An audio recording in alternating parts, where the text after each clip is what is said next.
বাংলাদেশে গরু পাচারের বিরুদ্ধে এবার আরও কড়া বার্তা দিতে শুরু করেছে রাজ্যের নতুন বিজেপি সরকার। সরকার বদলের পর থেকেই সীমান্ত জুড়ে নজরদারি বাড়ানো, অবৈধ গবাদি পশু পরিবহনের বিরুদ্ধে বিশেষ অভিযান এবং পাচার চক্রের আর্থিক শিকড়ে আঘাত হানার কৌশল নেওয়া হয়েছে বলে প্রশাসনিক মহলের দাবি। সরকারের বক্তব্য, গরু পাচারকে শুধুমাত্র আইন শৃঙ্খলার সমস্যা হিসেবে নয়, বরং সীমান্ত নিরাপত্তা এবং সংগঠিত অপরাধের অংশ হিসেবেও দেখা হচ্ছে। সেই কারণেই পুলিশের কাছে স্পষ্ট নির্দেশ, বাংলাদেশমুখী গরু পাচারের সঙ্গে যুক্ত কোনো ব্যক্তি বা চক্রের বিরুদ্ধে বিন্দুমাত্র রেয়াত করা হবে না। সরকারের এই কড়া অবস্থানের মধ্যে পুলিশের একের পর এক অভিযানে পাচার চক্রের ওপর চাপ বাড়ছে বলে মনে করছে প্রশাসন। এই আবহেই মুর্শিদাবাদের শামশেরগঞ্জে বড় সাফল্য পেল পুলিশ। মঙ্গলবার গভীর রাতে শামশেরগঞ্জের পল্টন ব্রিজ সংলগ্ন এলাকায় নাকা তল্লাশির সময় একটা সন্দেহজনক পিকআপ ভ্যান আটক করা হয়। তল্লাশিতে গাড়ি থেকে 6টা গবাদি পশু উদ্ধার হয়। বৈধ নথি বা পরিবহনের অনুমতিপত্র দেখাতে না পারায় গবাদি পশুগুলো উদ্ধার করে পিকআপ ভ্যানটি বাজেয়াপ্ত করা হয়েছে।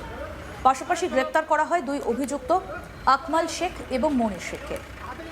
পুলিশ সূত্রে জানা গিয়েছে, ধৃত দুজনেরই বাড়ি ঝাড়খণ্ডের চাচকি এলাকায়। প্রাথমিক তদন্তে উঠে এসেছে, ঝাড়খণ্ড থেকে গবাদি পশুগুলো এনে সীমান্তবর্তী এলাকা দিয়ে বাংলাদেশে পাচারের পরিকল্পনা ছিল। সেই তথ্য সামনে আসার পরে গোটা ঘটনার নেপথ্যে কোনো আন্তঃরাজ্য বা আন্তর্জাতিক পাচার চক্র সক্রিয় রয়েছে কিনা তা খতিয়ে দেখা শুরু করেছে তদন্তকারী আধিকারিকরা। ধৃতদের জিজ্ঞাসাবাদ করে এই চক্রের সঙ্গে যুক্ত অন্যদের পরিচয় জানার চেষ্টা চলছে। পুলিশের দাবি, সরকার বদলের পর থেকেই সীমান্তবর্তী জেলাগুলোতে গরু পাচার রুখতে বিশেষ নজরদারি চালানো হচ্ছে। গুরুত্বপূর্ণ সড়ক, সীমান্তমুখের রুট এবং সন্দেহভাজন ট্রানজিট পয়েন্টে নিয়মিত নাকা তল্লাশি চালানোর নির্দেশ দেওয়া হয়েছে। তারই জেরে এই অভিযান সফল হয়েছে বলে মনে করা হচ্ছে। তদন্তকারীদের অনুমান, ধৃতরা কোনো বড় নেটওয়ার্কের অংশ হতে পারে এবং তাদের কাছ থেকে গুরুত্বপূর্ণ তথ্য মিলতে পারে। প্রশাসনের বক্তব্য, শুধু গরু উদ্ধার বা অভিযুক্তদের গ্রেপ্তার করাই লক্ষ্য নয়, বরং গোটা পাচার চক্রকে ভেঙে দেওয়া এবং অর্থের লেনদেনের উৎস পর্যন্ত পৌঁছানোর দিকেও জোর দেওয়া হচ্ছে। সীমান্ত লাগোয়া এলাকায় গোয়েন্দা নজরদারি আরও বাড়ানো হয়েছে বলেও সূত্রের খবর। ফলে আগামী দিনে এই ধরনের অভিযানের সংখ্যা আরও বাড়তে পারে বলে মনে করা হচ্ছে। উদ্ধার হওয়া 6টি গবাদি পশুকে আপাতত নিরাপদ স্থানে রাখা হয়েছে এবং বাজেয়াপ্ত পিকআপ ভ্যানটা থানায় নিয়ে যাওয়া হয়েছে।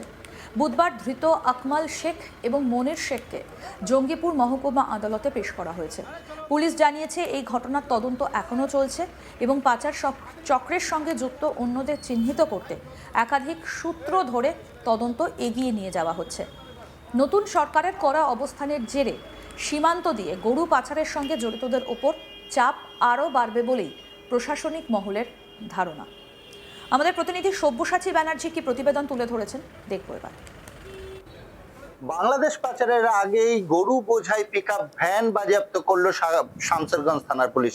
পুলিশ সূত্রে জানা যাচ্ছে, ঝাড়খণ্ড থেকে আকমাল শেখ এবং মনির শেখ বলেই দুই ব্যক্তি একটি পিকআপ ভ্যানে করেই 6টি গরু বোঝাই করে নিয়ে আসছিলেন এবং একদম সীমান্তবর্তী এলাকায় গিয়ে কিন্তু এই গাড়ি খালি হতো এবং 6টি গরুই বাংলাদেশের উদ্দেশ্যেই পাচার হয়ে যেত, এমনটা কিন্তু পুলিশ সূত্রে জানা যাচ্ছে। আর পুলিশ যখন নাকা চেকিং চালাচ্ছিল একদম শামশেরগঞ্জের পল্টন ব্রিজ সংলগ্ন এলাকায়, সেই এলাকাতেই কিন্তু এই পিকআপ ভ্যানটিকে প্রথমে দাঁড় করায় এবং দাঁড় করিয়ে তল্লাশি চালাতেই দেখতে পাই যে পিকআপ ভ্যানটিতে গরু বোঝাই করে রাখা আছে।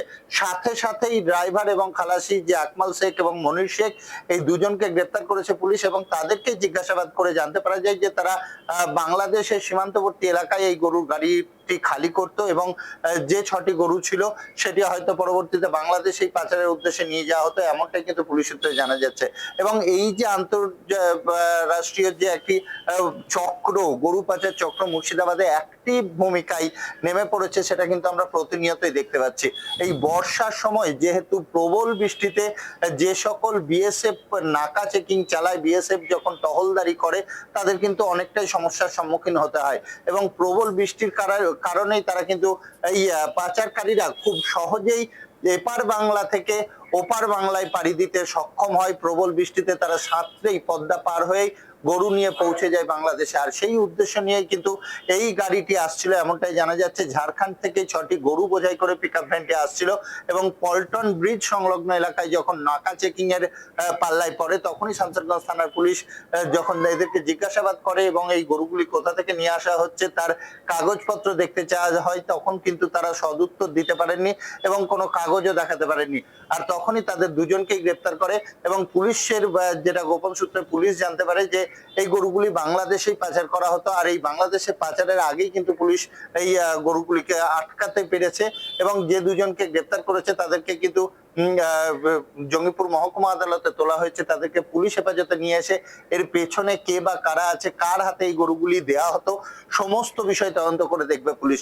তবে এটা বলাই যেতে পারে যে বর্ষার সময় প্রবল বৃষ্টির কারণে রাত্রের অন্ধকারে যেহেতু যে বিএসএফ এর সার্চ লাইট বা দূরবীন সেটা কিন্তু অনেক অংশে দেখতে পাওয়া যায় না, আর সেই সুযোগটাই নেয় কিন্তু যেমন বাংলাদেশিরা অনুপ্রবেশের ক্ষেত্রে সেই রকমই কিন্তু এই পাচারকারীরা কিন্তু এই সুযোগেই পদ্মা পার হয়ে ওপার বাংলায় পৌঁছতে পারে। আর তার জন্যই কিন্তু গরু পাচারকারী যারা তারা কিন্তু সক্রিয় ভূমিকায় মুর্শিদাবাদের বিভিন্ন জায়গাতেই এমনটাই কিন্তু দেখা যাচ্ছে, তারা সক্রিয় ভূমিকাতে নেমে পড়েছেন। কারণ বিগত দিনে প্রসঙ্গত উল্লেখ্য জঙ্গিপুর ফাঁড়ি, রঘুনাথগঞ্জ থানার অন্তর্গত জঙ্গিপুর ফাঁড়িতেই কিন্তু দুটি বাংলাদেশি গ্রেপ্তারের ঘটনা সামনে এসেছে। সেই দুজনকেও কিন্তু গরু পাচার চক্রের সাথে যুক্ত থাকার অপরাধেই পুলিশ গ্রেপ্তার করেছে, তাদেরকে আদালতে তোলা হয়েছে। কাজে এই শামসেরগঞ্জের যে গরু বোঝাই গাড়িটিকে আটক করেছে সেই গরুগুলিও কিন্তু বাংলাদেশের উদ্দেশ্যে যেত, এমনটাই পুলিশ সূত্রে জানা যাচ্ছে। বাংলাদেশে গরু পাচারের বিরুদ্ধে এবার আরো কড়া বার্তা দিতে শুরু করেছে রাজ্যের নতুন বিজেপি সরকার। সরকার বদলের পর থেকেই সীমান্ত জুড়ে নজরদারি বাড়ানো, অবৈধ গবাদি পশু পরিবহনের বিরুদ্ধে বিশেষ অভিযান এবং পাচার চক্রের আর্থিক শেকড়ে আঘাত হানার কৌশল নেওয়া হয়েছে বলে প্রশাসনিক মহলের দাবি। সরকারের বক্তব্য, গরু পাচারকে শুধুমাত্র আইন শৃঙ্খলার সমস্যা হিসেবে নয়, বরং সীমান্ত নিরাপত্তা এবং সংগঠিত অপরাধের অংশ হিসেবেও দেখা হচ্ছে।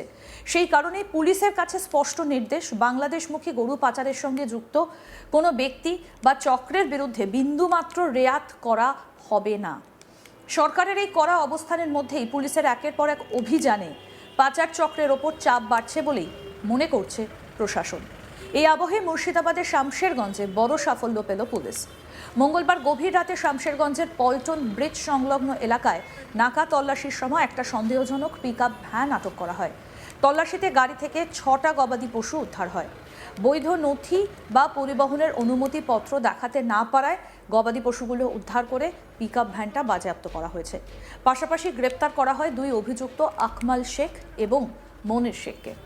পুলিশ সূত্রে জানা গিয়েছে ধৃত দুজনেরই বাড়ি ঝাড়খণ্ডের চাচকি এলাকায়। প্রাথমিক তদন্তে উঠে এসেছে ঝাড়খণ্ড থেকে গবাদি পশুগুলো এনে সীমান্তবর্তী এলাকা দিয়ে বাংলাদেশে পাচারের পরিকল্পনা ছিল। সেই তথ্য সামনে আসার পরই গোটা ঘটনার নেপথ্যে কোনো আন্তঃরাজ্য বা আন্তর্জাতিক পাচার চক্র সক্রিয় রয়েছে কিনা তা খতিয়ে দেখা শুরু করেছে তদন্তকারী আধিকারিকরা। আরও আপডেট পেতে দেখতে থাকুন আজ তাক বাংলা, সাবস্ক্রাইব করুন।